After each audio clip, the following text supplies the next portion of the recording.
I had no idea what I was going to open the show with until 4 seconds ago. I'm in a bunch of slow drafts right now, right? And I'm not a huge proponent of slow drafts, but to get all the MLB volume in while we're playing these dailies and stuff, I got a whole bunch of them on the go here. And I just was like, do you ever just thank your past self when you're drafting, where it's like you starred who you want last time on the comeback, and then you open the app, you're on the clock, it's your pick 165th, and you don't have to go recheck out the team. You just see a star, and you can just be like, yeah, I'm trusting past John right here that the star was the piece we wanted right there, because I just did that 3 times. I don't know, man. I totally feel that. Like I totally do feel that. It makes the morning when all of a sudden you wake up and you're like, there's like a couple under an hour left. A couple under an hour left, and you have like 7 on the clock, and you're just like, whew. All of a sudden 4 of them are already starred, and it's just like, oh, and then one of them's at the turn, so it's a quick pop. Oh, yeah. And you just trust yourself. You just go like, yeah, I knew best in the past, right? Like this was a plan. You honestly have to, because otherwise it's so much. You got to knock all that legwork out ahead of time, because if not, it's so much effort to go in those slow drafts, analyze your team, figure out the stack, or like what you're targeting. Just like do yourself a favor, just like you're just like drunk you setting up sober you for success whenever you're about to go to sleep for the night. Just help yourself out. Do yourself a favor. That's actually such a good comp. It is drunk you setting sober you up for it. It's that Gatorade beside the bed. It's that Tylenol directly adjacent. The underdog equivalent is, having your startup players ready to go the following morning. That's legit. That was such a good comp. GM to everybody hanging out in the chat. What's good? Shout out to Neumy. Neumy, a little second place finish in the full court press last night. People saying he might be a hoops guy. He's on his way to becoming a hoops guy, people are saying. We're trying. We're just trying to follow in the footsteps of the the host. My apologies of the man himself that's up here with the FaceTime. We're just trying to follow the footsteps. Some of it was bro science, some of it was projections. Who knows which one took it down? But we'll say for the sake of putting it in your face, that was a bro science lineup. Huh? Are we able to see the lineup? I don't know that I saw it. Were you in the full court press at all, John, or no? No, I was not in the full court press. I'm not. My basketball knowledge caps out at exactly 36. It's funny because I send him a sheet, as I literally just did right now, of everything where he could just load it up and take advantage. But no, I will I will send it right now for the boys in the chat if you do want to pull it up. But yeah. Sure. Yeah, we can put your full court press, and we can. I didn't know we went as far as second place. Yeah, second places. I'm not. Nez wanted to see it. This is the only reason. I'm curious to see what the late round picks were, because I saw that Braun went nuts last night, but he did indeed do his. LeBron did his thing. LeBron did his thing. I said this last night to Neumy when we jumped in a couple of the Wob Wednesday ones early. There's a 0% chance in my mind that LeBron plays tonight. McConnell though, the thesis. That's where I was going to start the show, because I think there's 2 really cool talking points on TJ McConnell. First, hand on the court, I take back any shade I ever threw TJ McConnell's way. I don't think I ever did, but I take back all of it if I ever happen. Called him a nerd probably 5 times, so that's the only thing you can take back. This dude is the most electric train wreck of a car crash basketball player I have ever seen in my life. Dude, he gets the ball, he drives as hard as he fucking can into the paint, runs into 3 bodies, and then he either goes straight up into them hoping he gets a call, or he slings it back out for a wide open 3 because 3 guys have converged on him. And then after someone bricks that 3, he runs as fast as he fucking can and tries to steal the ball from behind every single time. This guy is Hunter Renfrow of the NBA. This scrappy ass slot receiver who's out there running wind sprints. It's the most electric thing to watch. I love it so much. Good old whippy old Pittsburgh boy. That's what Oh, you get. is he for real? Scrappy. Oh yeah. I legitimately played against him. Oh man, that's legit. So I mean, he's His battling hard, dude. like he can just put up stocks. Like it's hard. Like you know what I mean. He could just go out there and let him be. He's going to be in the passing lane. Like he's doing the things that get you stocks more. Plus he's scrappy. Like you know he's not. Like I'm not even kidding you. Like the him versus a James Harden where he's not going to be in the passing lane. He's going to slack on that. But then you can do it. Like that's where in this scoring format those guys just skyrocket. And yeah, he'll just be out there being scrappy, and he's just when he gets the minutes like he is, and even like he is probably going to tonight with or without Andrew Nembhard. Like he played 35 with Nembhard the night before or the 2 games before. Like it's another TJ McConnell night. So load up, everyone. He is like the worst type of guy to play pickup basketball against. That type of energy, just like fouling you all the time, like driving way too hard. He is the most like annoying person to play against on the court, but like the best guy to have on your team. It's buddy, we're playing half-court threes, man. We're playing half-court threes. Like you don't have to pick up like 3 feet outside the arc. I don't play half-court threes. I don't play that bullshit. He's playing John Cena D out there. He's denying. He's face guarding up here. Like you can't see. It's nuts. Oh, I love it so much. Actually, that reminds me. I was gonna go with. I was gonna start with some McConnell rants, or I was gonna start with Gilbert Arenas. Like shout out Underdog stockpiling all this talent, because growing up I loved Gilbert Arenas. I loved him. Like I don't know what about him. Like he was just like that dude. But when we were kids, we used to play like because we were big like baseball hockey. So our blow off steam stuff was like just chill out and play hoops together. But it couldn't just be chill because we were all like hockey bros, right? So we used to play in my parents' house in the driveway in the front there. And we wore the grass down so bad because it was full contact on the grass, but then on the cement was like hoops. But if you were along the garage door, it was full contact as well. And there was like a chain hoop as well, like a chain mesh netting, or not like chain netting and stuff. It was like, and we would play rain or shine. We would play tackle, whatever. But everybody like shouted out like their favorite player when they put it up, you know, like Colby, Peja, like, you know, shit like this. One guy loved Peja for whatever. But I was always an Arenas guy. I was like Agent Zero or Arenas or Gil or whatever, right? Yeah. Anyways, that's so funny. Thought about that yesterday. We did the same thing, except we chose like college players at the time, like stars. Yeah. So like my favorite guy was Kemba. Another guy was Jimmer Fredette. Another guy was another guy. He didn't know college at the time, so he chose someone on the Heat that he liked. So he chose Norris Cole, if you guys remember him. Of course. The point guard for the Heat during those days. Yeah. And then another guy was Jared Sullinger, because he couldn't shoot, but he was a big body and just got rebound. It was hilarious. Just Norris hilarious. Cole was a former Husky, right? Was he on UConn? Who? I believe Norris Cole. I know Kemba was. I don't know where Norris was, to be honest with you. I thought he played at some whatever. Doesn't matter. Youngstown. This generation, they got to Google everything, man. It's okay to not know the answer. He played for Cleveland State University. Wow, that's sick. So sick, right? Nice lineup, Neumy. Getting to these auxiliary Phoenix pieces was sharp. Everybody was very high, and all the projections were really high on Chris Paul last night. And then basically everybody else after that wasn't really thrust up until for the contest I was playing. And then you get to this one, and Cam Johnson was thrust up a little bit. Getting to Dario was smart. That's great. Nice lineup. It wasn't the strain. Yeah, I will say it wasn't. It wasn't with the. It wasn't the strains of like the contest. So like the guys were available there. I was just kind of going off projections and then using. They were the highest total game.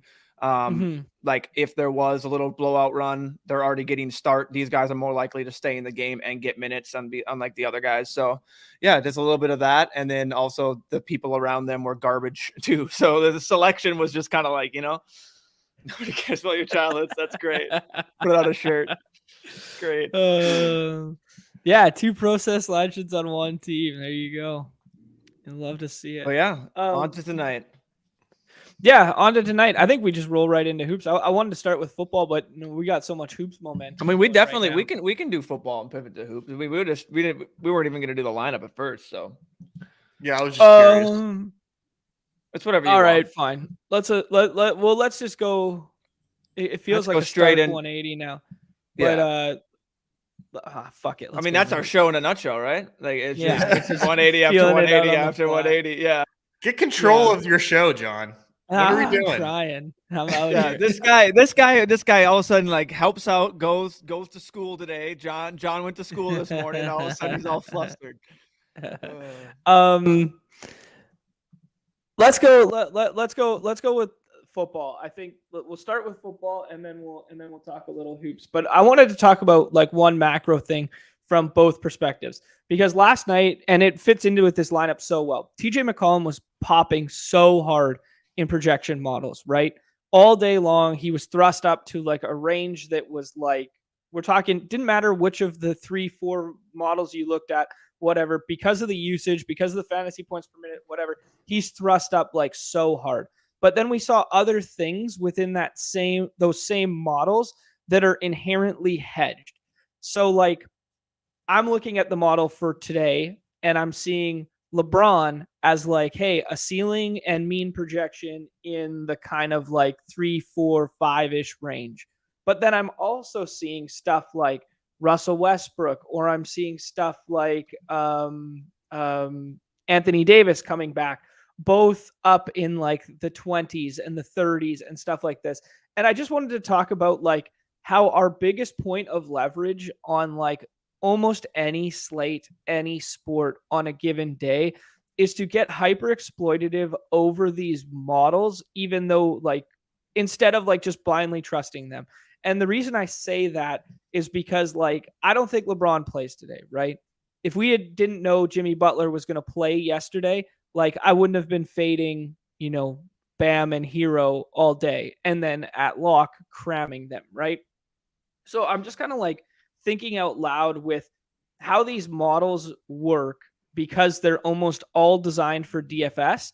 They're all imperfect all day long or all week long in football's case. And then they're like as accurate as they can be right at lock.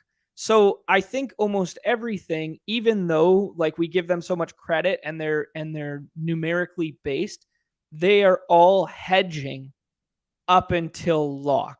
And I think we do ourselves a disservice by just being like copy paste, throw in ranks, upload, go. I think we need to be a little bit more subjective in our decision making when it comes to trusting the models. I don't know. Did that make sense to you guys? Was that kind of a bad rant? What do you guys think? No, I definitely think that it's like a delicate balance, and it always is. But in a case like this, where McConnell was like absurdly popping, and was like ADP 30. I think that's just something where like the beauty of like this format can like really like lend itself to the people who are plugged in. It's not every day where a guy ADP 30 is like projected to do as well, to have as high a floor as McConnell did. So if you are a grinder, like everybody who watches this show is, we're facing against 11,000 entrants. Not everybody is as plugged in. Like you can really, like you can benefit from that because people are just like jamming the names that they know.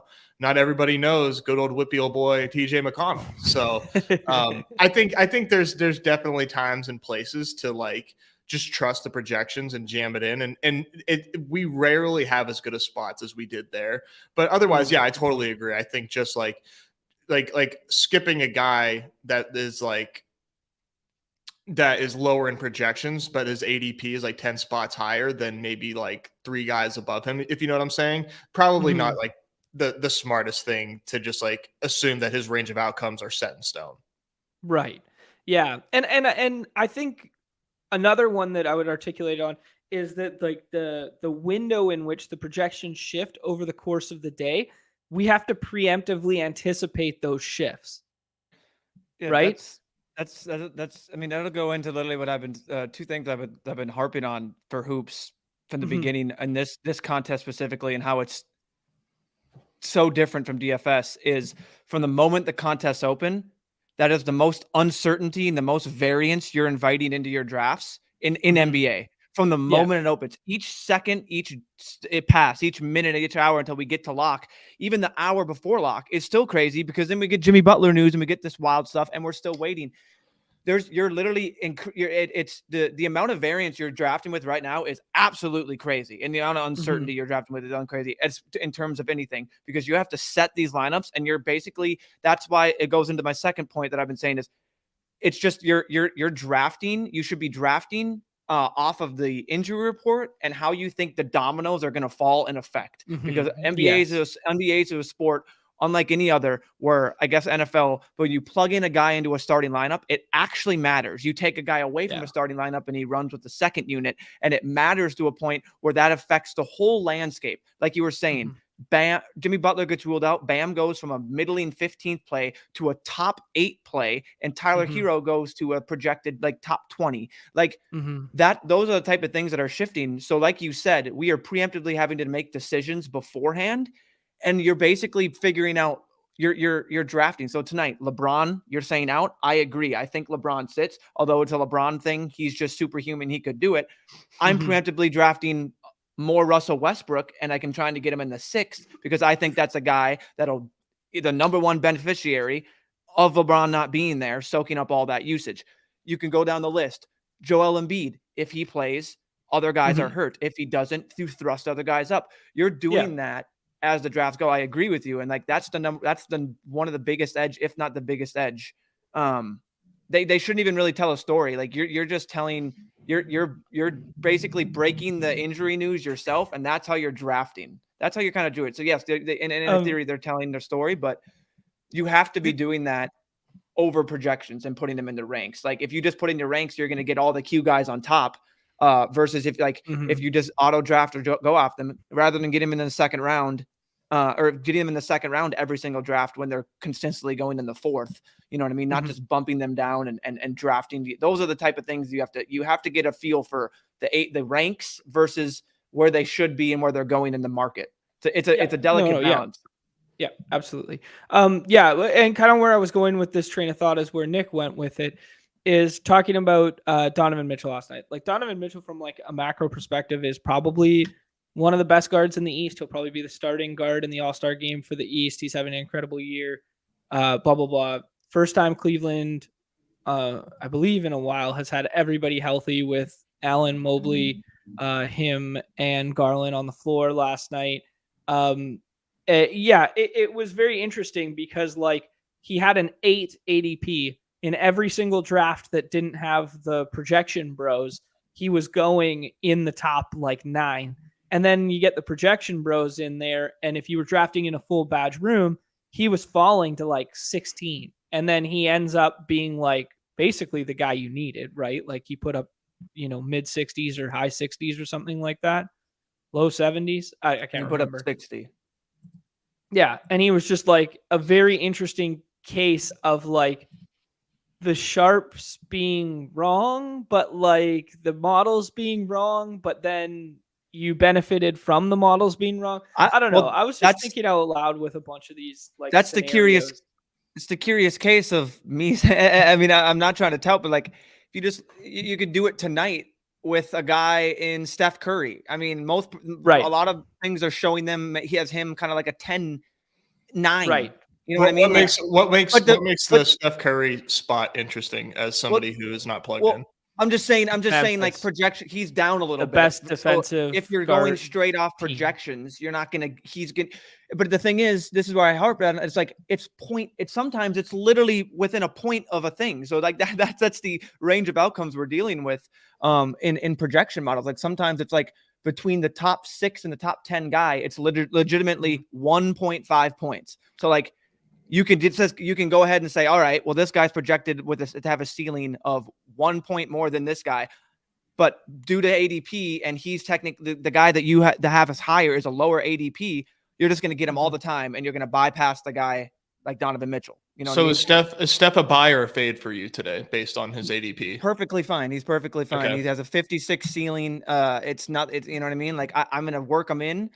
There's other guys, if you load in projections, like that's what I'm saying. If you load in projections and go straight off there and you get in a draft with the projection bros, we all know who they are. The guys that are literally sharp picking, going right off, going like, oh, that guy wasn't an ADP, a little bit off. Like, Steph will probably fall that little bit range, but like I'm saying that's where people kind of get over like if projections can do you wrong. Is like you get overweight on a guy or on these first round guys when like the difference in their projections is literally 1 point. So it's like, is it really worth getting overweight on last night? Who would have been an example that you were taking over? Chris Paul. Yeah, because he was 8. Who was another guy going a little later? Sometimes Sengun and some people like that. Sometimes they're thrusting him over D-Mitch. Paul George, all these guys. A lot of these guys were going over D-Mitch, all because they projected to have like 1-2 more higher points in ceiling. And he was quoted, D-Mitch wasn't going to have a minutes restriction or anything like that. So sure. We're getting into the micro. I wanted to stay with like the macro, where it was like the idea that like basically I think you articulated it well, where like the idea of like 1 or 2 points in ceiling in a projection, does that matter on an isolated slate? Maybe, maybe not. Does it matter over the course of 100 slates if we played 50 lineups over and over again to have that player thrust up in your rankings? I don't know. So it's just kind of like I'm thinking out loud here in terms of how we utilize projections in these games more so than what the result associated with the projection was, right? If we run these slates forever over and over again, do the projections just always win? Probably. Or to staying tethered to ADP so you get exposure to like more exposure to someone like Donovan Mitchell last night. I don't know, maybe. Like it's just like I don't know. I thought it was a fun little exercise, a fun little thought when I saw TJ McCollum so thrust up and I saw Donovan Mitchell so thrust down, and it kind of like played out in the inverse, and then it comes as a fun discussion. I'll just say without going deep, is for situations like that where it's that point of difference, if I'll put in the ranks, I'll swap the guys with technically the higher ADP just to the top, while knowing he doesn't have technically the highest projection. The same. But then that way he's up there, and it forces me to be like, okay, you got to take him in some. You got to take him in some, managing your exposures. That's one little tip. So he still remains at like the top of your queue. So but I know that, he's technically these 4 are projected higher. So the one little thing that you can do. Yeah, I got you. Okay. I think it's a really fun conversation that we're going to have forever and ever. And I think we'll have a lot of it talking baseball because projections are so heavily involved in like our understanding of baseball. And there's so many quality models that are free. But let's pivot into football, and let's utilize Billy's question here to get there. What's your favorite angle or edge to take or exploit for this weekend's NFL games? And I think for me personally right now, it is thrusting someone in the middle tier to be a combination that is unorthodox. So I think everyone is going to build within the same framework. If we take a look at these entities as isolated commodities of point scoring and don't have them tethered to one another, how do we get something weird? Well, if the draft board falls at the start here, for instance, it falls like this, for instance, right? Which keeps happening. Some combination of Chase, CMC, Kelsey. Then everybody's instinct is to tether Hurts to AJ Brown, right? Is it correlated? Is it the smartest decision? Probably. I don't know. Like if we're building 150 lineups, you do that over and over again. Yeah. But is it way, way more owned than if you just take Mixon there, or you take Debo there, or you take, maybe Debo's a bad example because he's correlated as a run back. I don't know. I just thinking through ways to get unique at the front end of draft boards comparatively to at the back end. My thought from the beginning was just, instead of AJ Brown, just take guys that normally people wouldn't, and just instead of taking the Hurts AJ Brown at the 1-2, take Hurts Devonta Smith. I see Devontae and AJ Brown. I'd say like 50-50 as far as like who goes first. But you can do that as far as the wide as an receivers. example, just an overall to if any team and any player, just literally mix it up and then get a totally different board. And then all you're doing is saying the one of these top guys isn't going to be in the optimal. So you're just kind of like building lineups like that. And I think to your point, that's right on if you're saying getting different within the rounds.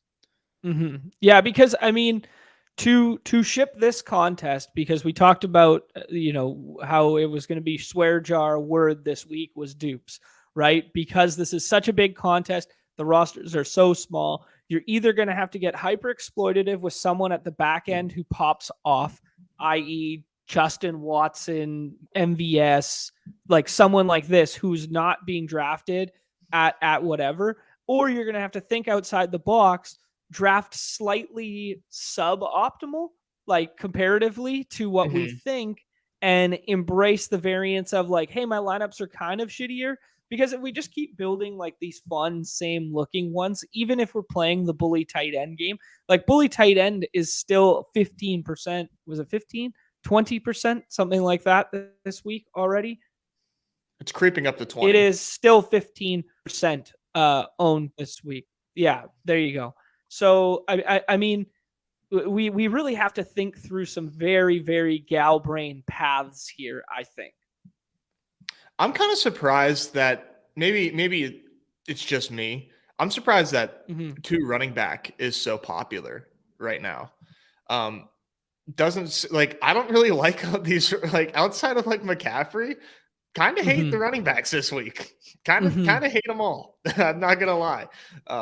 But I mean, you got to take them. Yeah. So I mean, you just got to pick your spots. But I just feel really gross about it. I still don't have like a true lean at 101. I think I'm taking Kelsey the most. I think, and that's it. Admittedly, a bit of a hedge, but I also don't think it's bad either. Obviously, I think MVS is probably like the most interesting like one-off player because he probably has the highest floor compared to like Jawan Jennings and Quez Watkins, but is probably drafted around like that same amount. Yeah, we're seeing him in 137 drafts, drafted 14% of the time. Jawan Jennings is drafted 10% of the time. But like you're saying with these 2 running backs, we're seeing people gravitate to the safety and the perceived floor of the second running back over the third wide receiver, like just in general. Yeah. And it's just, I don't know. I don't like drafting that way personally. Yeah. But I don't blame people for it. What I'm trying to do right now is take Mitchell Wilcox instead of Noah Gray if I ever get bully tight end. Interesting. Just because I feel like everybody's going to gravitate to Noah Gray whenever they lose. We're seeing that. I mean, he's at almost 50. Yeah, he's at almost 50%, right? Dude, that is crazy. Yeah. I mean, I get it. I understand why, but that is like so funny to me. Yeah. To bring back the combinations thing that I was just thinking through, like something like this. Kelsey plus Hurts is obviously very hard to obtain. You need somebody on the end to do something and take Mahomes first or take Burrow first or something like that. But like the instant uniqueness of only 2% of our perceived field having something like that is just enough to separate that. And then you can build like just intelligently and logically with whatever else falls to you in that same thing. You can mix in a run back, you can mix in a stack, you can mix in whatever you decide to do. You can mix in Joe Mixon if you would like. But it's just kind of like the front end of the draft board is becoming so static in these contests that like any opportunity you have to do like a slight deviation, take it. That would be like my number one thing right now.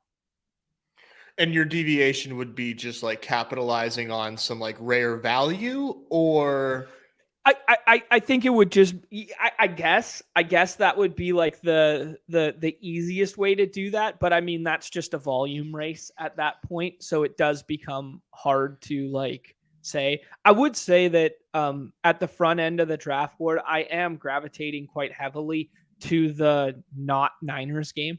like just looking at that matchup, like juxtaposing these two matchups on the slate, like which game has the potential to absolute fireworks comparatively? Well, it's probably not the game with a backup quarterback and the two best defenses on the slate going at one another, right? You would Can think. it still pop off? Of course. The totals aren't that different, but I agree with you. Mm-hmm. Yeah. I mean, yeah, I had the graphic earlier. Someone tweeted it earlier. I think it was a Fox graphic comparing Jalen Hurts and Brock Purdy in their last 7 starts. I'm gonna put it on the screen because I thought it was beautiful. Please find it. Please find it. I'm very curious to see this. I'm gonna put it. All right, we got this. I just sent it to myself. We'll put it in here. But yeah, I find it hard to like want to flip the build in these contests. Maybe with like your like if you're at the look at the fucking Acho just like screaming. Meanwhile, he's such a dumbass, dude. I can't stand this guy. He's probably making some bullshit case that Purdy's better than Hurts. Like, look at the numbers. Look at the numbers. But look at this. It's hysterical. And then, so I've seen this graphic multiple times this week, and I've seen the graphic where Purdy was at Iowa State and they played Oklahoma was the last 2 times these two guys met. It's pretty badass. And it was like 42-41 or something like this, right? Just pretty hilarious. But I keep seeing this, and like in the back of my mind, I'm like, man, the wheels have to fall off on this, right? Like Jerick McKinnon narrative, like the wheels have to fall off, and it's just maybe not. Like the I don't know. It's just fun to think through. It is. It is. I mean, dude, this is probably the most fun conference championship weekend that like I can remember. And since I've been paying attention to football as a young lad. I mean, there's no strong favorites. These are arguably like truly the 4 best teams, like no real upsets. No one's like running hot. It's just awesome that we just get like a true, like toss up games here. And I will say that the Chiefs Bengals line keeps teetering. It opened up at like -1.5, I think is the highest that any like legit book had the Chiefs spread. Then it went to like +2, I think, at the highest, and now it's back to like -1. So the market keeps teetering back and forth on what they think of these Chiefs and of the Chiefs and the Bengals game. I think right now, exploitatively, getting like 3rd round Mahomes is probably like the biggest edge in these contests right now. Yeah, and if you find a room in which someone lets you push him because they reach early for a Purdy stack or something like that, and you do wind up with a 6th round Mahomes, that could be the biggest separator on the slate, period, right? I do think there are, in certain rooms, people are very, very scared of his ankle. And I mean, rightfully so to some extent, but that doesn't mean he's not going to be my highest owned player just because of the value attached to it, right?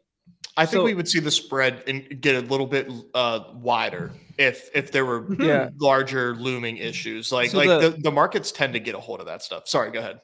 No, yeah. So the Bengals opened up as 3-point underdogs. Am I reading that right? So that's what Roto Grinder says. No books that I saw had a 3-point spread. Well, did they open up as underdogs at all? They did. I have Bengals +1. Oh, fun. There you go. Okay.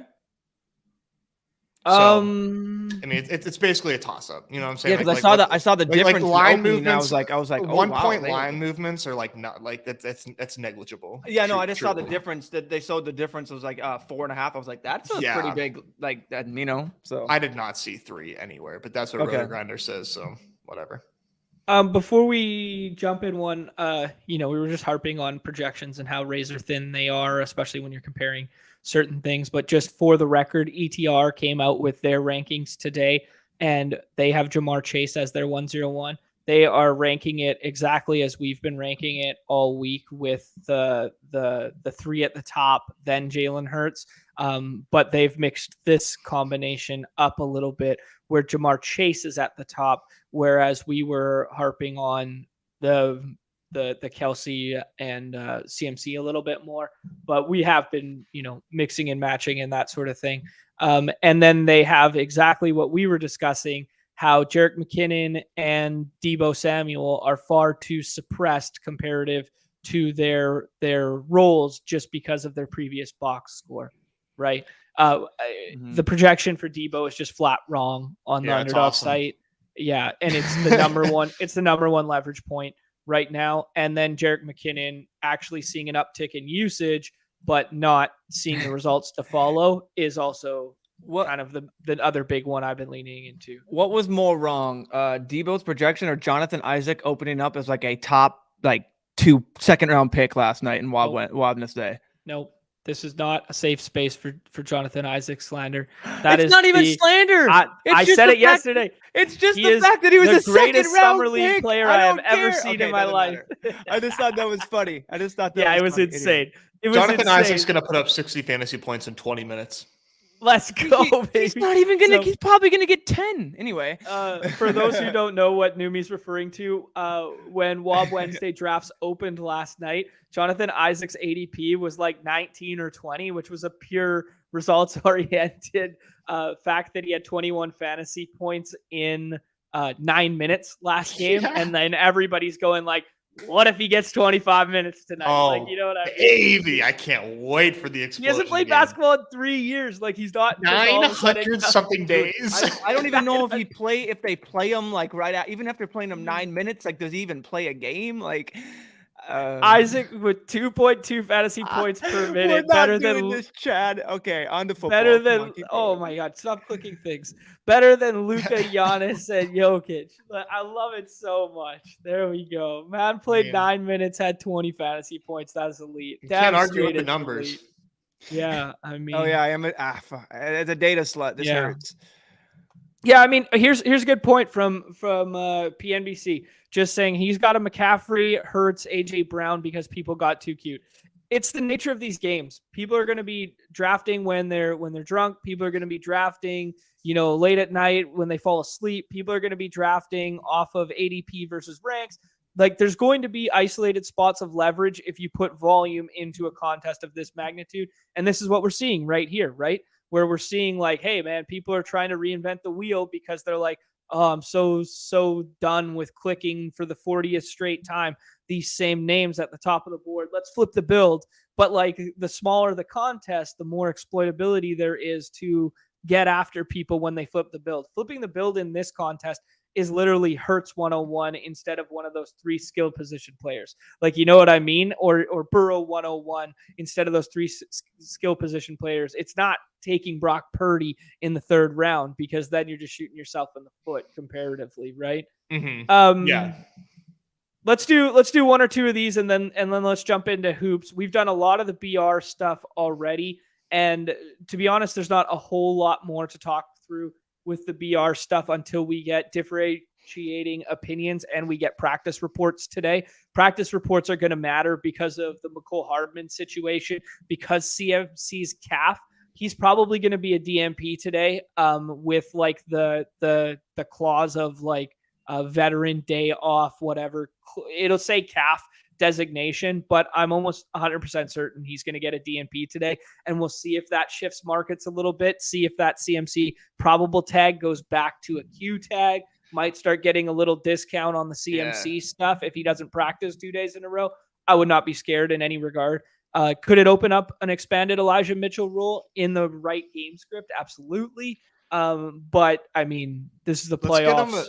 Let's get him a Q tag with like breaking news icon there. Oh man, please. Breaking news 15 minutes ago, Christian McCaffrey doesn't practice for 2nd straight day. And you're like, oh my God, holy shit, 3rd round CMC, let's go, right? I think those bad guys. Do you wait for nighttime to get the casuals out? So then Yeah, so all of a sudden you just wait. You're like, all right, now this is the time to enter, and then it's just like you're getting third round CMC. I think Jamar. Who do you want? Jamar.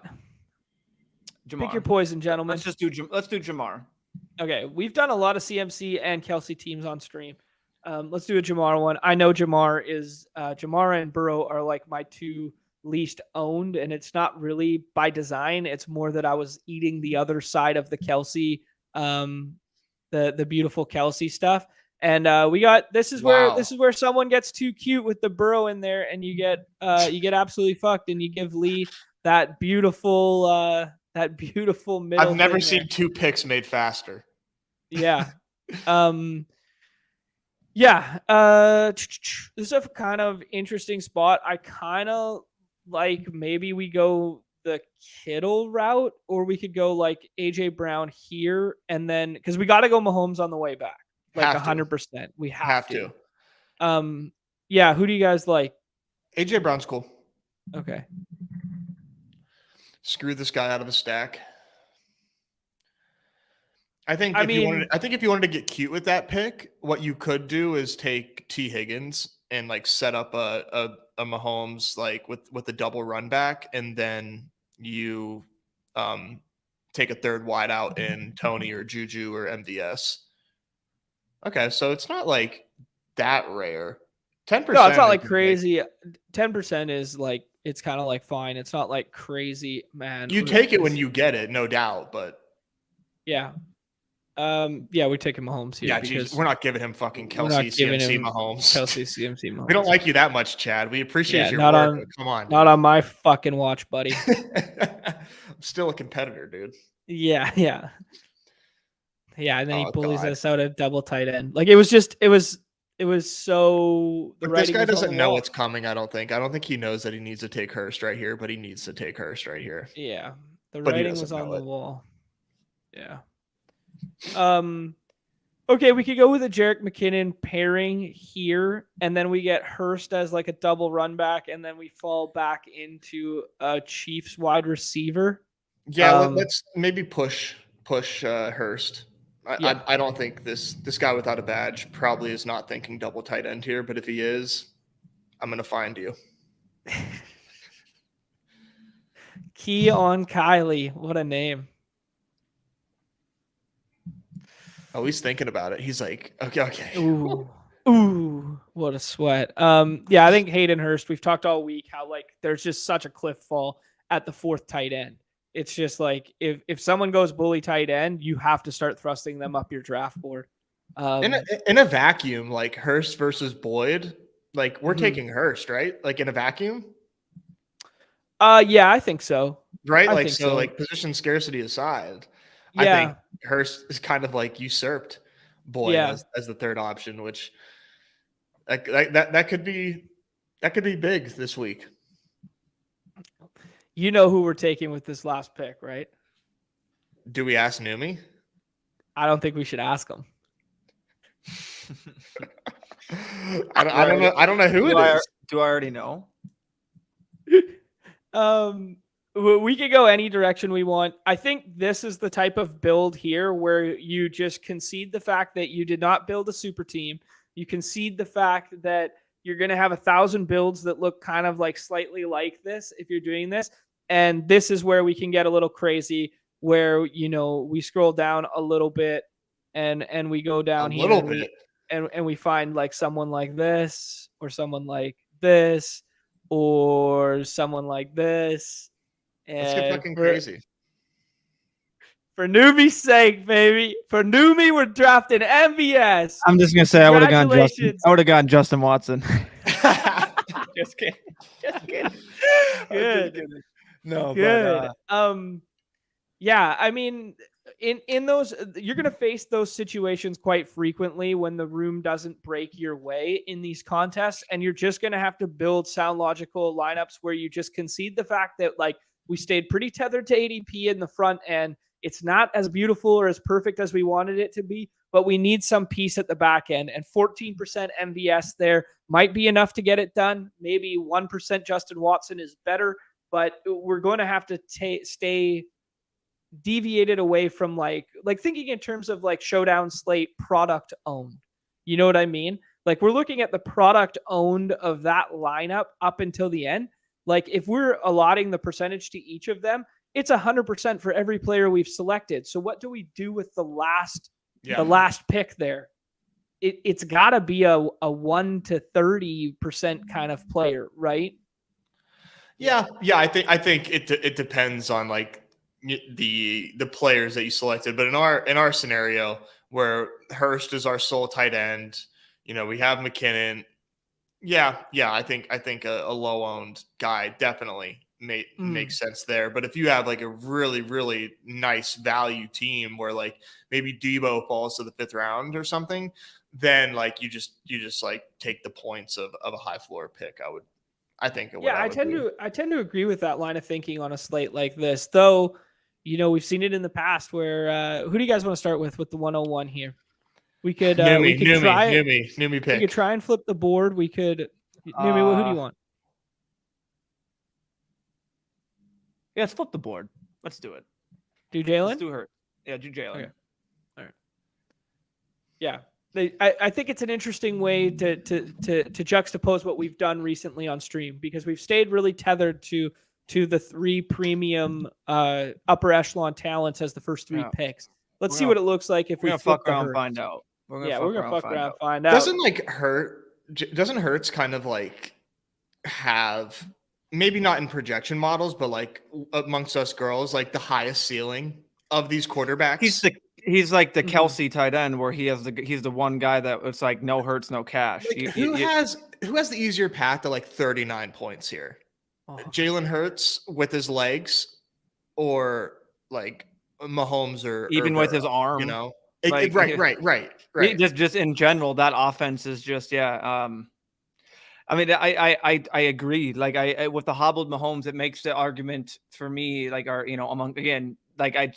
he just seems like he has the far and away kind of ceiling that can pull away. That does the ceiling that does what in last week. Look in the Discord. No Kelsey, no cash. Oh, you didn't have Kelsey? Good luck. No Kelsey, no cash. No and don't get me wrong, I still think like Kelsey can do that too. But I think Hurts is all of a sudden to that point where in the onesie position, it's interesting. Even with the allotment of having QB as like a safety blanket in so many of these drafts. I really wanted to double tap the AJ Brown, Devontae Smith, but now that another tight end goes, I think we have to take Goddard. Yeah, it's like a trap, but I think we could fuck around, find out, and see what happens if we do it. But you do you. I agree. It's cozy to get the tight end, but we could risk it for the bisque. Yeah, I agree though. I agree. I'm saying it's cozy to get it, and now we're gonna go on the spiel. Now we're gonna go on the spiel of how inevitably we did fuck up that team right there with that pick. That was the reasoning. The whole thing's under the whole. It's dead. Burning $5. But I know what we're gonna do. You know what we're gonna do? We're not gonna take Noah Gray. If push comes to shove, we are not taking a 50% drafted Noah goddamn Gray as our white flag. Like you do not do that in my opinion. You just don't. It's just not smart. It's interesting because the projectable volume of Gray is just so much higher than the rest. You know what I mean? 2 targets for Wilcox on the Bengals last week. 2. Yeah. Don't you want those 2 targets? And Moxie just says for the stream bit, here you go. We're gonna take. Love you, bud. Yeah. Motherfucker. Little censorship on there. This is when they get sweaty, huh? This is when the games get sweaty. This is when we feel alive. What do you worry about your palm? What is going on over there? It's like I'm waiting for Hayden Hurst. I want him to fall. Come on, we weren't. You don't.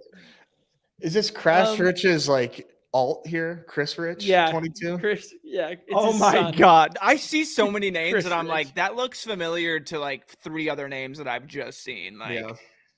I need a database of usernames. And that's why you do it, because now you get Hayden Hurst and it's all good and you have the double stack. And now you do whatever you want with the draft. But we fucked around and we found out twice. And it's worked. Yeah, I think Hayden Hurst makes a lot of sense, obviously. And then I think you can.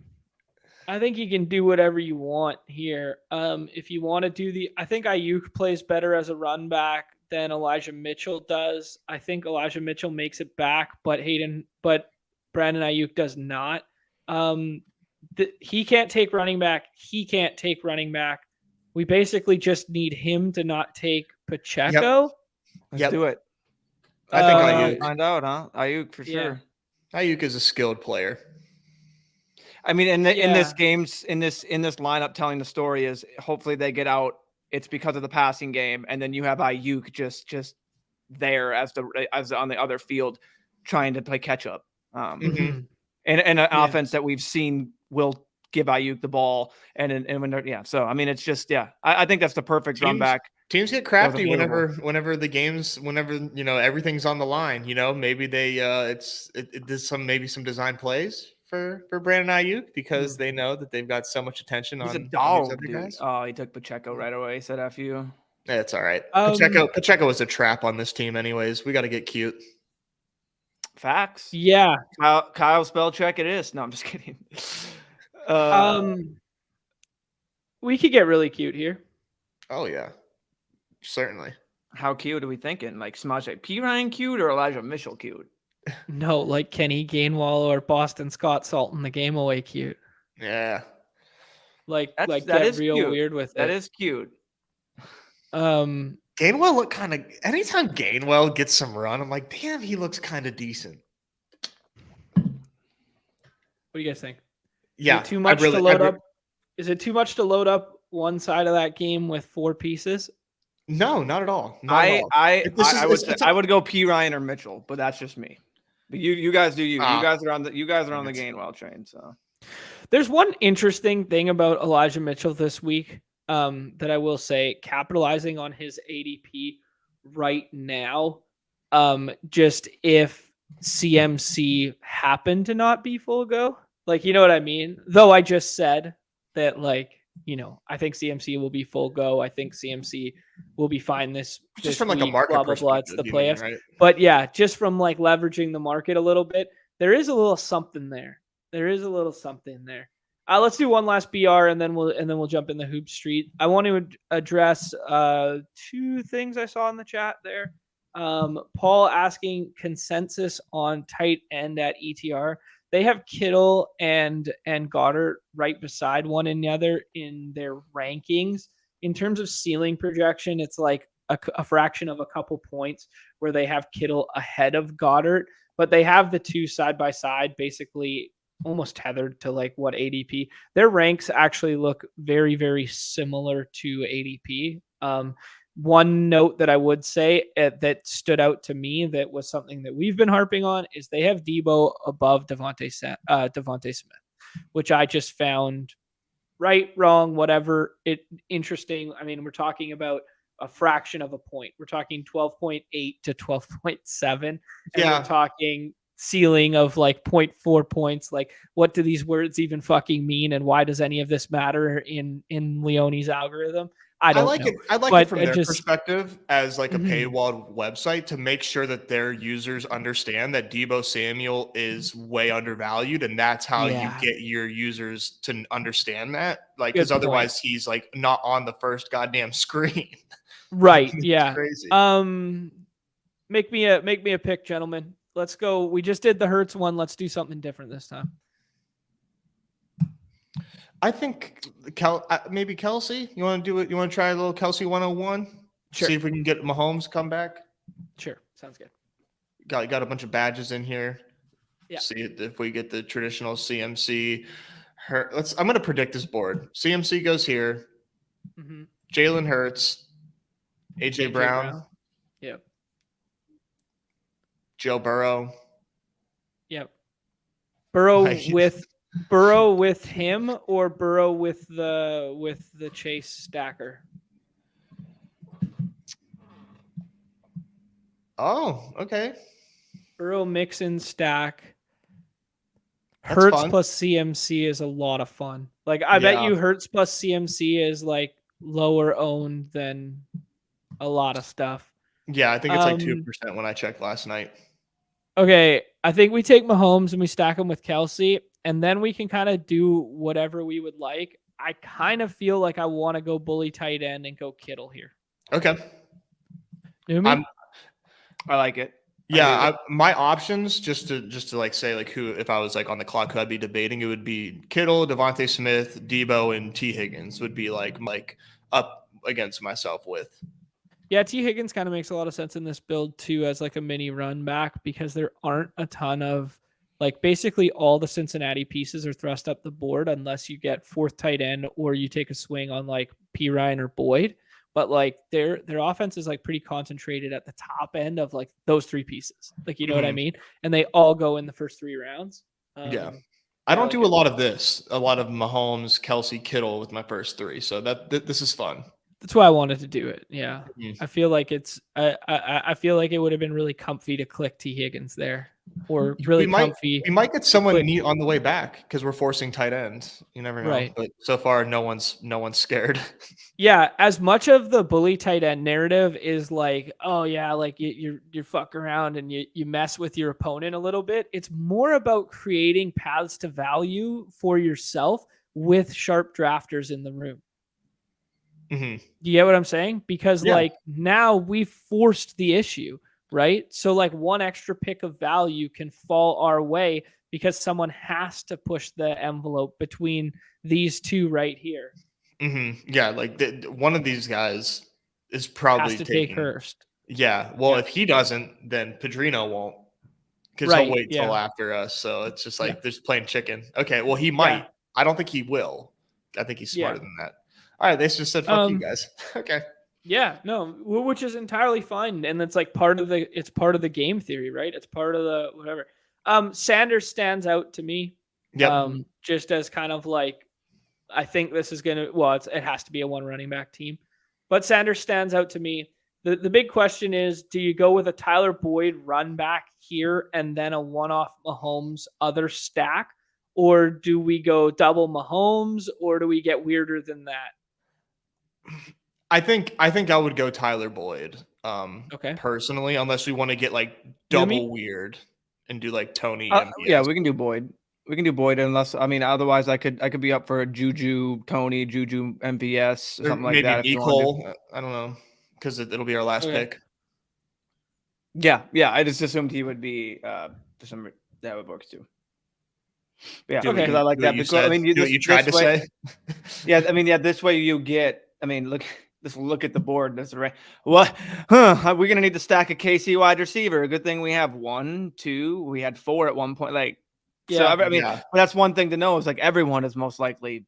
Everybody's like capitulating. They're just like, fuck it. I don't know who it is. Yeah, and everyone's sitting with the same scenario. You know what I mean? Like, I feel like a lot of the Mahomes teams are doing these builds also. At least that would be my thought, is where they get the cop out of pick your partner later. You know what I mean?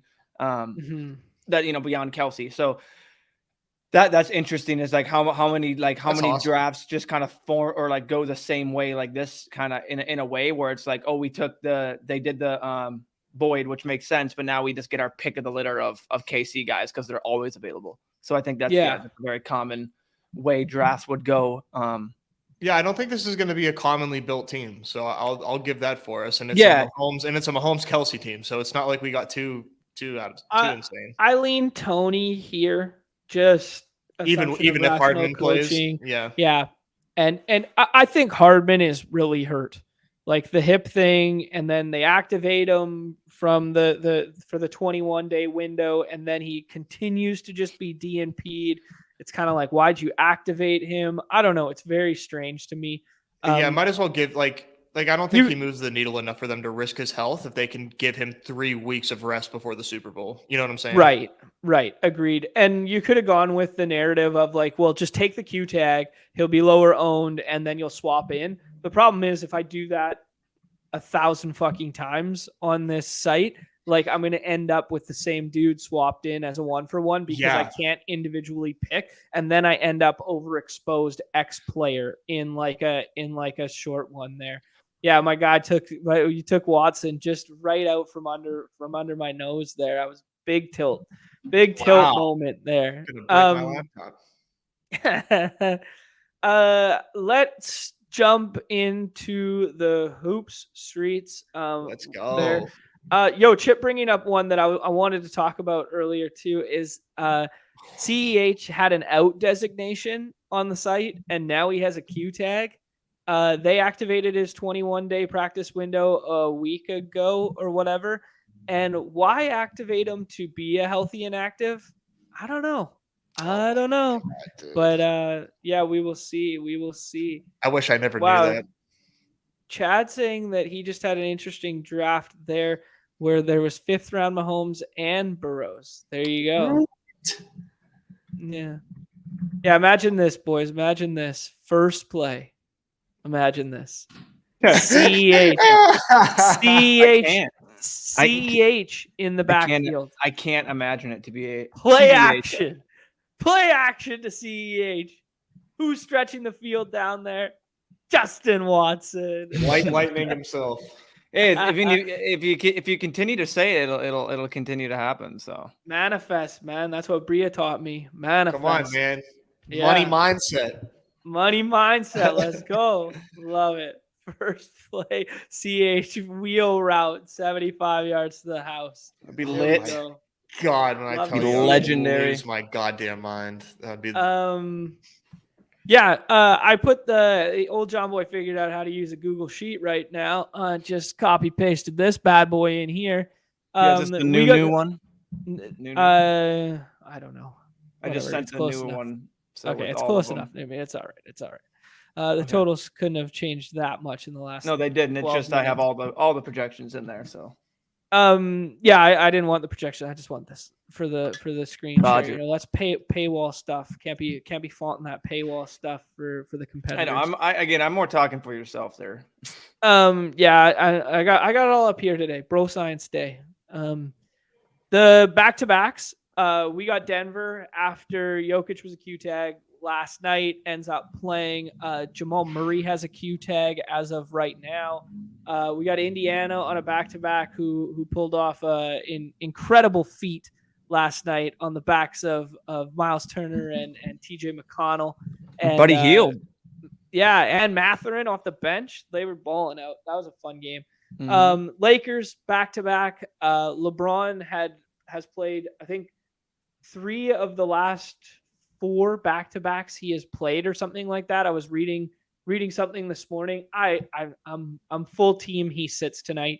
It is it's not a nationally televised game for what it's worth. Pelicans back-to-back with Brandon Ingram coming back. Don't know about minutes restriction there. Wizards without Porzingis back-to-back. And then front end stuff with the Nets, Rockets, and Spurs. Nobody with Q tags appears less applicable at this moment. And then, highest total on the slate featuring Memphis and the Warriors, which is somewhat surprising to me, Neumy, because I was told Memphis is so good on defense, and Steph Curry's projection and price tag are suppressed today, yet it has the highest total on the slate. Yeah, I think this is also that nice little like rematch of that series we saw, but I'm trying to pull up here the specifics. Maybe I won't be able to get it, but I was trying to get their pace of play and their defense, because I was wondering the same thing like right off the bat. The thing that's different is we're looking at the number 1 and the number 3 in overall pace of play. Middling defense of 10 and 16. So, above average for the Grizzlies. That's their offense rating. So 16 rating for the 16 for the Warriors. And then the Grizzlies do have the quote unquote, best defense, 1 of 30. But it's the fact that there's a track meet, literally just a track meet in the pace of play. There's just way more possessions to go. So more points. Yeah. So that's the thing, and then also it's just they're healthy. You got the full squad back out there in the Warriors. You got all them boys back, Steph, Wiggins, everyone's interesting back. To see what they do tonight with the starting lineup, because Jordan Poole's been starting, and he's kind of supplanted. They've been playing small, and they haven't been starting Looney the last couple games. So it'll be interesting to see what they go with there. Yeah, that, and like Chad said, that he's down on Curry just specifically because of that lineup. Steph Curry's still a guy where if Steph Curry's shooting the ball and Steph Curry's making it, give the ball to Steph Curry and he'll get the ball. So it's here's a guy. There's no like, oh, like Steph's been on fire and like we only gave him some. It's just like this, he's gonna get the ball, he's gonna play, it's gonna be a premier match. Like this is the game. You would think when you see a Giannis Jokic matchup, you're like, okay, but then you see this game and it's like, yeah. So which is, I mean, it's definitely Chad will probably bring up the data. I don't know how big the sample is with all of these in there, and it's probably going to hurt Curry a little bit. You know what I mean? But again, like I just said, he's someone that you're going to have to take in these drafts specifically. We'll get into that later. If just because projections will probably agree, they're just a little bit down on him with this starting lineup. But the total and everything, it will make me definitely have exposure to him. So. Yeah, my eyes are gravitating to a couple spots tonight. Just in general, gravitating toward. I think I really like Sengun against the Wizards without a premier big in the lineup. Like I kind of think he's one of the guys in like the third round that I've kind of been jumping on. And then I'm taking a lot of swings on 26 ADP Anthony Davis, and I'm taking a lot of swings on Ja in the third round when he falls. Sometimes you see Ja go at the 6-7. Sometimes you see Ja go because he had a 0 projection and he has an ADP in like the 15 to 17 range. It's probably thrust up since that.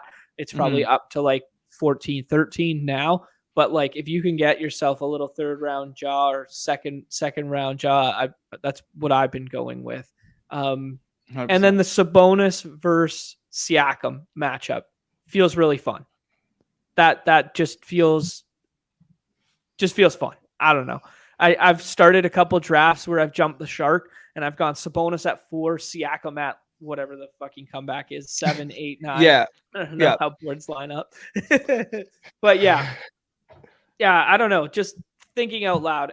You seen anything differently? Any players you guys like tonight? Any difference between ADP and projection values that you're liking right now? Nez, you got anything? No, man. I fly by the seat of my pants with these. I just go by like the names that I like. If I see a matchup I like fuck, I'll smash it. I'll just start by saying it's a TJ McConnell night. It's not as let's go. Again, it's a little more. Yeah, dude. I mean, you want me to bring up the absolute bear case for him? Is he gets like 2 less minutes, but he's playing the Orlando Magic. We're playing the Orlando Magic. Halliburton's still out. Like we'll have to. We still don't know if Nembhard's even going to play. Like the people are assuming that he is because of the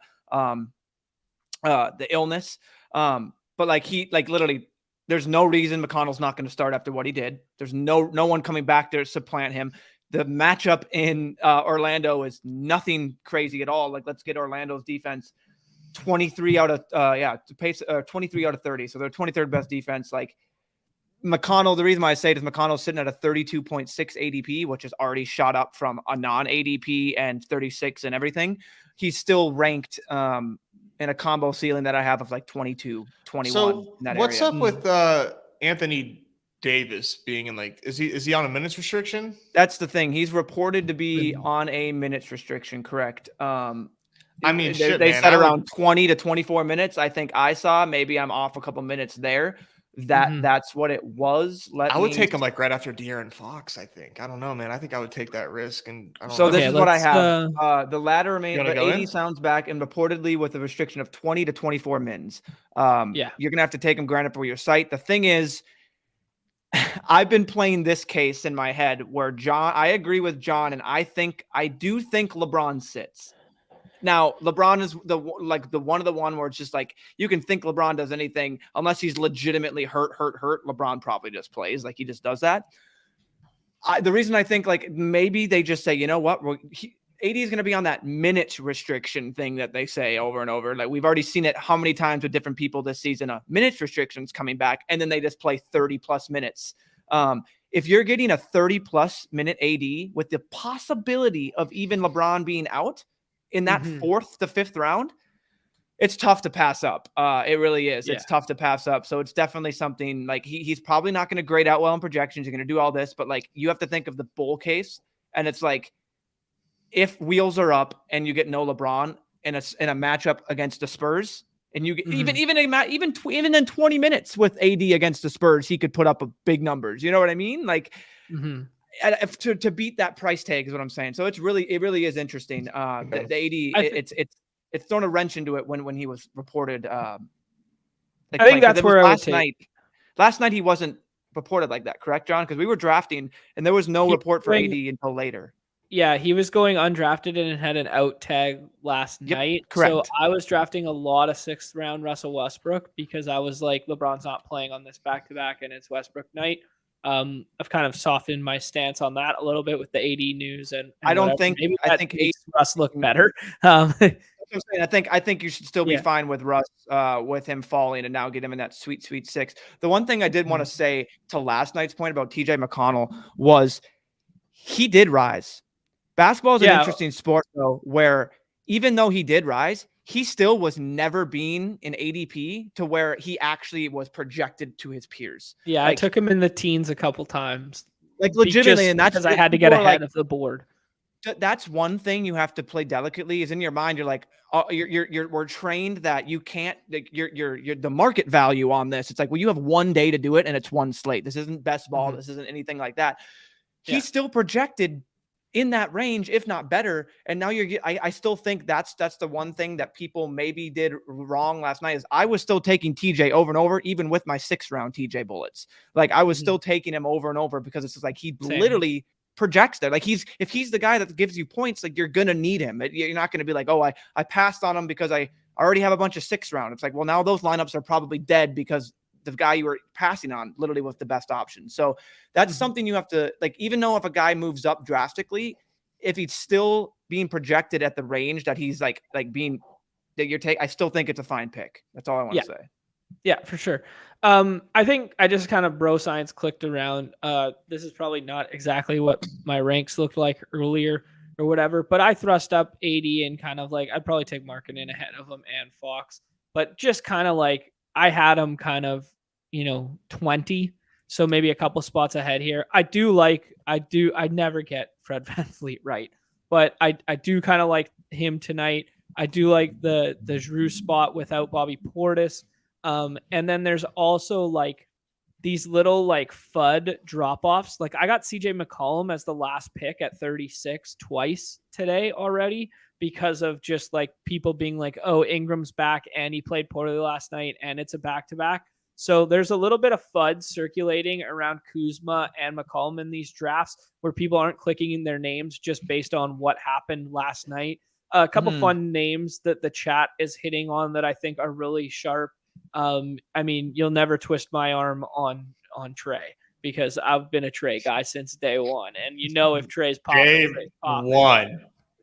Yeah, but I have him as a 12th for his 14th ceiling, so he's someone that I'll definitely get, and I have taken him a lot as a guy. I think just at a natural bro science tier break at that 2-3 turn, like Trey looks real nice here. You want to talk about Trey? That's one guy I can never get right. Him and DeJounte. It's like I don't know which one of them is going to have the game, and whatever one I have the higher exposure to, he will not have that higher game. You know what I mean? Like it's just it's like clockwork.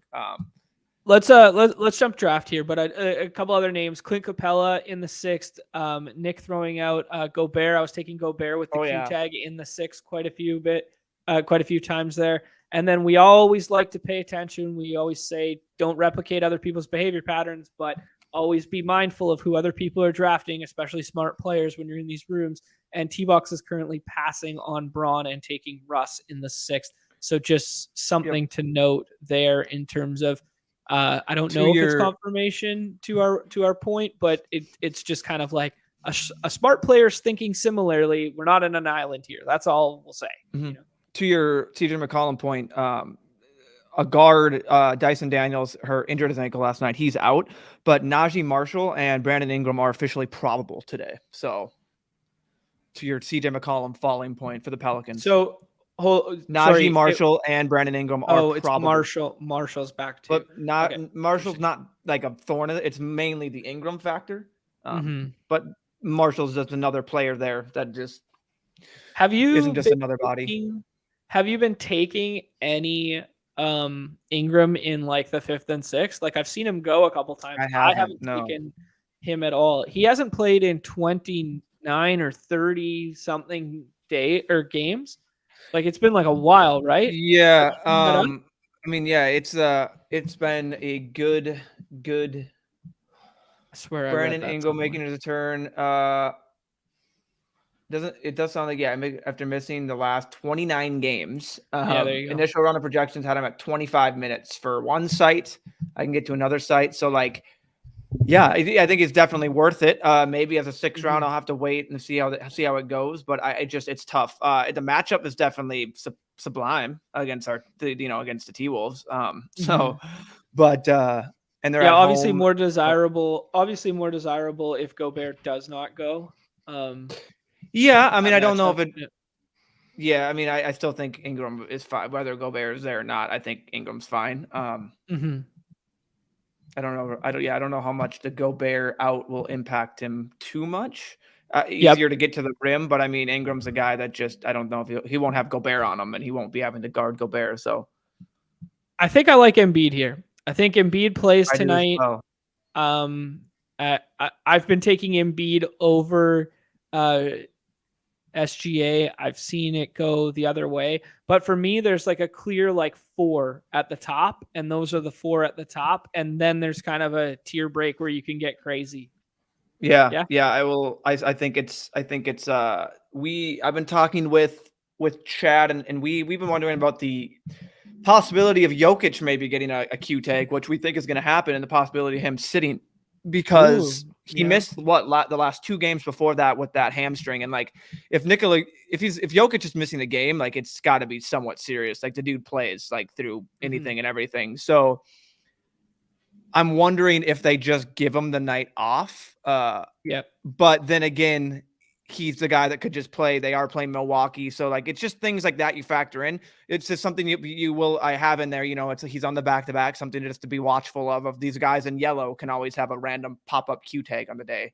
So on that sheet, or just kind of like to be mindful of that. So I still would take him. I'm still mixing Jokic in, but I have gone Jan at the 1, and Giannis is my 101 just overall in terms of projection slightly.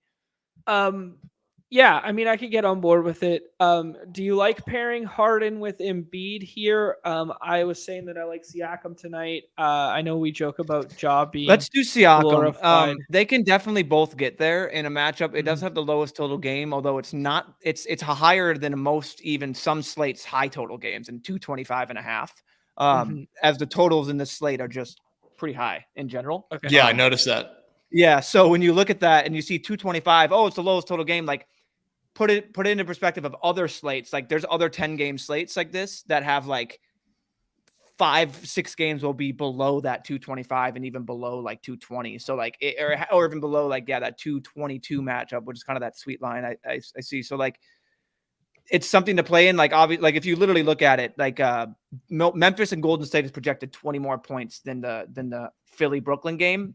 That's where I just kind of don't go inside. I'd still get some Joel Harden if it does fall. Here's your boy Trey. I think that's a perfect pick. Fine pick. I think Trey, Murray, like are good picks. Projections will just tell you Trey here for sure. You know what my heart's telling me. One thing I want to say, another guy that has the potential. Before that guy, before you talk about the sit thing, because I wanted to add on to the Philly thing and why I like Embiid over Joke tonight. Everybody would have wanted the nationally televised early game to be Joker versus Giannis, and it's not. And the early one is Brooklyn versus Philly, and that's the Embiid game. When Embiid has a Q tag and it's the nationally televised game, I'm going to lean that direction.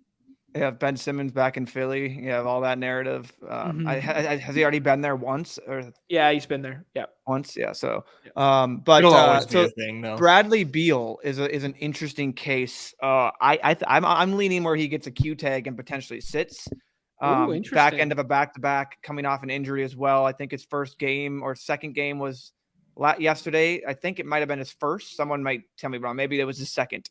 I'll have to officially check. But something that's interesting is you could play the Kuzma narrative. Yeah, right there. I do like Kuzma quite a bit. That would have been a fun pick there. Yeah. AD is always going to stare you in the face, and I'm going to look at it and go, what's the narrative? He's slowly moved up. We can definitely do AD. I do like Nick Claxton as well. Yeah, I was about to say Claxton. I've done a lot of AD. Let's do Claxton here. Kind of with or without Embiid, Claxton's now turned into the guy that's going to get the mins. Let me officially go and get what Claxton. Claxton in our rankings, his ceiling projection versus his current ADP is a 7 spot difference. Yeah, so he is low key popping as a value. Highest fantasy point per minute player on the Nets in this team sample at 1.19.10 points higher than Kyrie. But yeah, he's a FanDuel point, which is underdog scoring 1.19 fantasy point per minute. So wow. We will take that from a guy here. It's what you're searching for. Yeah, the matchup may not be ideal against Embiid, but this is a good one. Factoring in the TJ McConnell is Nembhard has a Q tag right now. He is not out definitively, so that will impact our projection on TJ McConnell. I don't think. I mean, it will. It definitely can hamper it. But I mean, McConnell got 36 minutes with Nembhard playing before. Nembhard's only got a maximum of 26 minutes in his last games, and Nembhard with McConnell even in the thing goes on. Without McConnell, Halliburton in the lineup, he's like a 20% usage guy. Without him, he drops all the way down to like 11. He doesn't need he literally is a non-factor almost. Who do we like here? CJ McCollum or TJ McConnell? Is it weird? Is it weird that let's do McCollum? Although Giddey's interesting against that Atlanta defense. It's someone I've been taking. It's someone I've been taking. John never takes Giddey. Yeah, no, it's someone I've been taking as at an ADP type thing. Yeah, you know what I mean? Like it against. So if I bring it, I just want to like look at it myself to kind of. To bring it up, but I mean, we're looking at a 4 and 9 pace of play for this game overall. A defense of 16 overall for the 16, and then for the defense 27th in rebounding. I think Clint doesn't get the full allotment of minutes. Dude just came back and played like 36 plus minutes. I wonder if they don't just roll him back out there for that and just until he basically gets hurt again. That's interesting. But Giddey is also looking at a nice play of like a 1.13 fantasy or underdog point per minute player. So, yeah, I mean, it's just he's going to get out there for the minutes. He's going to get the minutes. That's something for Giddey. That's always intriguing to me. But can he underperform? Yeah, but like I'm hoping my thought would be Murray goes on SGA and then Giddey maybe can open up a little bit more as a playmaker because the SG or the DeJounte versus Trae Young drop off is very stark in defense. Right. Yeah. No, that's a very good hand on the court take there, Neumy. All three of my favorite late round picks in TJ McConnell, Russell Westbrook, and Rudy Gobert have now gone. So I'm at the mercy of the world here. And did Keldon Johnson? Did Keldon go? Keldon Johnson? We can type in his name. Keldon Johnson is still available. Do we like matchup? Second highest total game. You get LeBron potentially out. They still have They still have near a 120 team total. The Lakers are just not like really it in terms of being defensive. Like you know what I mean? Like yeah, AD definitely helps it, but defensive rating of 21. Pace of play 8-2. I mean, these are games you like to target, and you would hope that at a six round play, I'll take my shots on Keldon. I do like him a lot there as a 6-round dart. Nice. Yeah, sup, Richard? Thanks for checking in, my friend. I haven't said any of that fun stuff that I normally say. Do us a favor, hit that like, hit that subscribe, hit that follow. If you are not following the Badge Bros Unhinged channel, it is below. And Nez, doing the Lord's work yesterday, set up a TikTok account. I don't know. My old ass couldn't find it, but maybe you guys can. It could not be easier to find. It's literally we have the beautiful of just Badge Bros. It's literally Too the handle. easy. It's fantastic. Running up some big numbers over there. So if you can Let's leave some go. hearts, leave some emojis in the comments, just like hype us up for the algorithm. Like just help out your boys. Be corny and just like in the comments. Our link's broken. Yeah, Nez made the bio today, so everything's broken. Oh, yeah. for fuck's sake! You gotta re-up. Don't worry, guys. I'll be back at the helm tomorrow. I'll take care of this business in a heartbeat. Oh God damn it! Hey, look at this. Our producer, officially. Yeah, the king, baby. Yo, dude. Yeah, shout out, my brother. Those are unbelievable. yeah. I mean, yeah.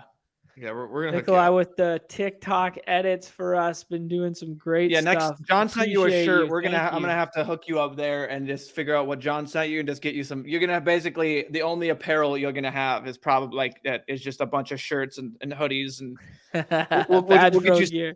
Yeah, we'll get you set up right. I love it. Thank you. Yeah, I think we take Giannis here. One thing that I will say about the Jokic potential Q tag midday is that Jamal Murray already has the Q, and maybe that leans in the direction of like, okay, yeah, Jokic is back. He's fine. He can play the second one of this back-to-back, and Murray's the guy that sits tonight. But just playing bull case, bear case there with the thought process. That's an interesting point. Mm-hmm. I thought so, but apparently Neumy didn't have anything else to say. I'm talking with some. This guy, man. These fucking millennials. Their attention span is 38 seconds. Easy. That's aggressive. He's like goodness. He's an angry elf. It's on the border of millennial and the Zoomers. Me? I'm a millennial, I think. No, I'm not. You guys I'm not Gen Z or whatever that whatever the below me or whatever you. Nemhard questionable. Aaron Neesmith questionable. Good to know. So yeah, keep an eye out for those practice reports. They'll be coming out, those midday ones, around 12 p.m. Pacific-ish. So something like that. Turn on your notifications. Yeah, here's a good point by Chad that the Q's on Denver is Underdog basically guessing at this point. Really? Compared to if they actually get the practice reports and stuff. That's on the back-to-back stuff. Yeah. It's interesting because it does kind of influence drafts a little bit. So any three of the Siakam, Edwards, and Sengun. I like this. So. Yeah, I think if I'm ranking it in my mind, I like Siakam the best out of this group tonight. Ant has been balling out. We talked about the Sengun matchup already. I don't have a ton of Ant yet, so I'd like to get some there. He was a guy who was getting thrust up pretty heavily in the last night's drafts that I was doing in like the second round there and stuff. And now I think he's kind of come back down to earth a little bit. And sometimes you can get him in the third, but yeah. Oh, looks like we're getting Washington. A Zillennial. That's what I was trying to say. That's a fun name. Yeah, Richard, we talked on this a little bit. We've been kind of talking how that we don't think LeBron is going to play. He's going to be that Q tag, that classic Lakers Q tag. And he played the last back-to-back, and they're getting AD back. And yeah, we're just kind of not going in that direction right now. I'll take him if he's there at like 8, 9, 10, something like that. I think I have one share, but yeah, not there. But look at this. Merch store links broken a while ago on the deposit and you haven't checked again. I suppose you're just gonna blame that on Nez too, huh? Fucking Yep, Nez. it's all my fault. Unbelievable. Let's see if that's the case still. Nope. Link is unbelievably perfect. Unbelievably perfect. Here, it's not just perfect. This is a good point by Chad. Because the Q tags, we've always joked about the Lakers Q tags that like everybody's a Q until they decide to play, and we've talked about this at length and stuff like that. But it is getting harder to predict as he gets closer and closer to Kareem's scoring record, and he's just been balling the F out recently. Yeah, that it's becoming much harder to project. I agree. Who do we like here? I like Jalen Green, but yeah, let's do Jalen. And let's do Jalen and Anthony Davis. Just say it. 5th round Ant with Giannis. Come on. We can do that. I was gonna say TJ McConnell. I was going to say Miles Turner, but that is fine. Anthony Davis is a good one. Miles Turner sucks. 5th round AD, man. I mean, you don't need to be AD or Miles Turner every single night puts up 38 to 48 with like depending on how many stocks he gets. Well, that's the thing to the LeBron thing is like I really think that they're just like, yo, AD's gonna come back, like just give them like it just you don't like it's the Spurs. Please just you guys can handle the Spurs, hopefully, right? Like with AD, like right.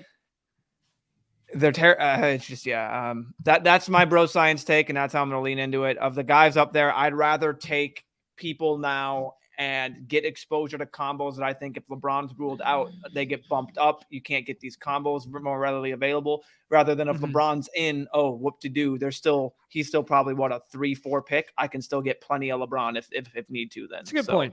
That's a good point. The only thing we won't have access to is those kind of wrap around when LeBron falls in certain rooms where you end up with him at like I will take the LeBron 10 pick with like Embiid.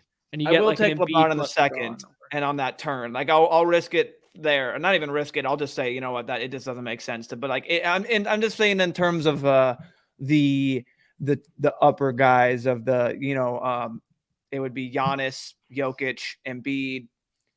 Kyrie's pretty fun. I'm not gonna lie. I mean, the thought of basically if that game's close at all. We almost got Miles Turner to come all the way back just for you, Neumy. We could do Gobert with Edwards. We could do a Maxey thing. See Maxey going really high. Who else? So either Gobert, Paulo, or Kelvin. Q-tag Gobert seems like a different animal. Q-tag Gobert. Just do Gobert, and then you could just get whatever. I think Paulo's a very fun pick tonight as a guy who, with all of these guys in fact, gets the most usage. It's crazy kind of looking at the whole Paulo scenario. They're playing the back-to-back Pacers who just got destroyed. Like it's a track meet. Pacers are a terrible matchup or a terrible defense, which just even makes it better. If I look at usage, I mean, you take out the Jonathan Isaacs 9 minutes in there with 31% usage, you get near 28% usage with all of these guys healthy. So that's just something that's very. They brought Jonathan Isaac into the ball game, and they just gave him like 4 straight drawn up possessions. They're like, these are the Isaac plays. Like these are the secret sauce. Yeah, I'm gonna see what one site has Isaac projected for 12 minutes. Another site has him projected for 12 minutes. So yeah, that seems reasonable. Yeah, we're not playing any Jonathan Isaac tonight, but I'm telling you, dude could play a little ball. All right, we're gonna wrap it up there. Chip said something in the chat about getting some bullpen drafts in before it closes. Don't worry, guys. There's gonna be plenty of baseball content coming your way, and not on the back end of an hour and a half show already. But there's gonna be plenty of baseball content as soon as football wraps. We're gonna be doing more and more of the baseball stuff. I mean, this guy, these millennials, they can't even wait to the end of the show to look at their phone, man. He's even bored here. No, man, I'm just like, when I need my goddamn pods, dude. I need to see. We'll get to the end of the opponents show. are, We'll dude. wrap up in Oh, 5:10 when you're done with your tangents. I am, oh my god, dude. Yeah, Also, everybody keep an eye out on the app for this- your pods. The pods are Didn't going you like min cash this lineup, Chip? He min cashed it. Like, yeah, let's not be resort oriented. It should never be allowed. But that's a discussion for another day. It's different than, I will say, the injury designation stuff is different than football. And if someone ends up in those single game contests with like Mahomes plus Burrow or something like that because of injury designation, I guess it's a little different. But yeah, I don't know. I'm not sure where I come out on this sort of stuff. Anyways, appreciate everybody hanging out today. We will do plenty of baseball content coming kind of February onward is our estimation. Yeah, and there'll be more contests. Don't worry about the bullpen. There will be more contests to fill. That one's going to fill quickly. Ooh, interesting. T-Box going with the triple Lakers stuff big time on that game environment. I've seen him do that. I've seen him do that with the Dallas stuff before too. Like Dinwiddie, Wood, and Luka from like the front end of the draft board. He just loves his guys, man. He's insane. Love it. I respect the fuck out of this dude. So It's so good. Anyways, appreciate y'all hanging out. Hit that like, hit that follow, hit that subscribe. Get on that Badge Bros Unhinged. Neumy might be doing some live before lock stuff coming up there in the future.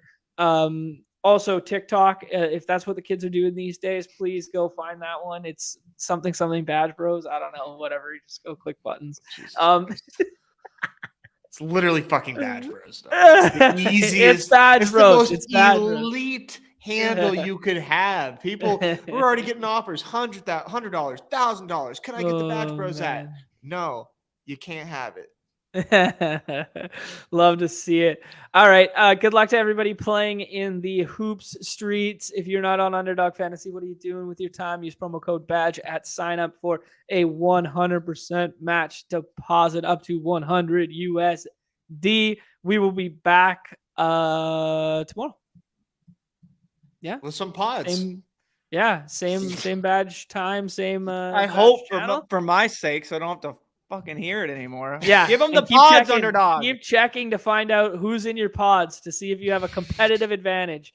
Because if you don't sweat your pods, Nez has not you will never yet. get good pods. He needs to know. Dude needs to take his nap. I'm delirious, dude. All right, everybody's favorite time on the show for Neumy, for Nez, for myself. The end. Peace.